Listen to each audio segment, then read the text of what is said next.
এটা first time প্রথমত। তো ফার্স্ট টাইম তো একটু স্পেশাল হয় প্রথমত। আর এছাড়া ছোটবেলা থেকে আমরা এই অ্যাওয়ার্ড শোটা দেখে বড় হয়েছি। তো সেখানে যাওয়া হতো, আমার নমিনেশনস ও থাকতো অনেক। বাট এই প্রথম মানে ইটস আ ডিফারেন্ট ফিলিং। তো যে গানটির জন্য এত ভালোবাসা পাওয়া হয়েছে, জেফার সবসময় ভালোবাসা পায় তার সব ক্রিয়েশনের জন্য, গানের জন্য, অভিনয়ের জন্য এখনো ভালোবাসা পাচ্ছে। নতুন তো তো আমি স্পেশালি একটু লিচুর বাগানে এই গানটার পেছনের গল্প শুনতে চাই, কারণ আমরা তো 3-4 মিনিটের গান শুনি, কিন্তু গানের পেছনে যে হ্যাঁ, অজস্র মিনিট রাইট। সামনে আসে না জি, জি, জি। সাধারণত। তো প্রথমত আসলে আমি এই গানটা আ যখন করি তখন আমার প্ল্যান ছিল না, সত্যি কথা বলতে। আমি জানতামও না এটা। হঠাৎ করেই আমার কাছে একটা এরকম অফার আসে। তো আমি বললাম আচ্ছা, তখন হচ্ছে আমি অন্য সিনেমার গান-টান করছি, যে হুম। 'দাগির', 'নিয়ে যাবি কি' এগুলো করছি। তো তখন এটা আসছে, তো আমি বললাম, "হ্যাঁ, ঠিক আছে।" প্রীতম তো আমার ফ্রেন্ড মানুষ, তো ও বলল যে, "তুই দেখ তো, একটা ট্রাই দিয়ে দেখ কেমন লাগে।" তো আমিও দিলাম। খুবই মানে আছে না, খুব ক্যাজুয়াল, খুব এরকম না যে, হ্যাঁ, আমরা আজকে এটা করতেছি, এটা না।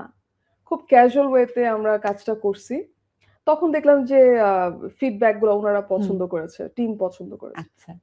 সো পরে গানটার শুটেও ছিলাম আমি। আ দেখতে গিয়েছিলাম শুটটা। তো সবকিছু মিলে এক্সপেরিয়েন্স তো খুব ভালো ছিল। ভয়েস দিতে কতক্ষণ লেগেছিল মনে আছে? একদম কম টাইম। একদম কম একদম কম টাইম। টাইম। হ্যাঁ, আর যেখানে প্রীতম আর আমরা যখন হুম। আমি তো রেকর্ড করছি প্রীতমের স্টুডিওতে। তো ওটা তো খুবই ইজি আমাদের জন্য। মানে আমাদের জোন। আ প্রীতমের গাইডেন্স ছিল। সবকিছু মিলে it was very easy and casual. তো আছে না যে মজা করতে, করতে একটা কাজ করে ফেলা, ওইটাই হইছে। আর সবসময় ওটার আউটকাম আমি দেখছি যে বেটার আসে। আচ্ছা, প্রীতম আর জেফার এই জুটি থাকলেই কি ম্যাজিক্যাল কোনো কিছু হয়ে যায়? আ এটা কি ভাবা হয়েছে? এটা তো দর্শকরা বলছে। প্রথমবার মেরিল প্রথম আলো হাতে এলো সেটা জি, কিন্তু মানে প্রীতমের সাথে অবশ্যই। হ্যাঁ, জুটিবদ্ধ হ্যাঁ, হ্যাঁ, গানে। হ্যাঁ। আবার এখন যেই প্রজেক্ট নিয়ে এত বেশি আলোচনা হচ্ছে, এমনকি অভিনয়ের জন্য প্রশংসা পাওয়া হচ্ছে। 'তুমি আমি শুধু', জি। আমাদের সবার পছন্দের হুম, শিহাব হুম, হুম, হুম, শাহীনের হুম, হুম। নির্মাণে। তো এখানে ম্যাজিক্যাল ব্যাপারটা কি? আসলে এই জুটির কেমিস্ট্রির গল্পটা একটু শুনি, তুমি প্রীতম জেফার। বলার পরে জিনিসটা আমি ভাবছি যে আমরা গান করি, আমরা একসাথে শো করি। তারপরে এই কাজটা যে করলাম, অ্যাক্টিং করলাম ২ জন হুম। একসাথে। যেটা এত ভালোভাবে মানুষরা গ্রহণ আবার আমরা করল। যদি জেফারের প্রোফাইলে যাই, পিন্ড পোস্টটাও কিন্তু প্রীতমের সাথে আমরা প্রীতমের গ্র্যামিজ সাথে। এ একসাথে হ্যাঁ। গিয়েছিলাম। সো আমাদের এটাও তো একটা খুবই আমাদের বিশাল মুহূর্ত ছিল। তো হ্যাঁ, প্রীতম আসলে হয়েছে কি, আমরা এক জেনারেশনের মিউজিশিয়ান তো। হুম।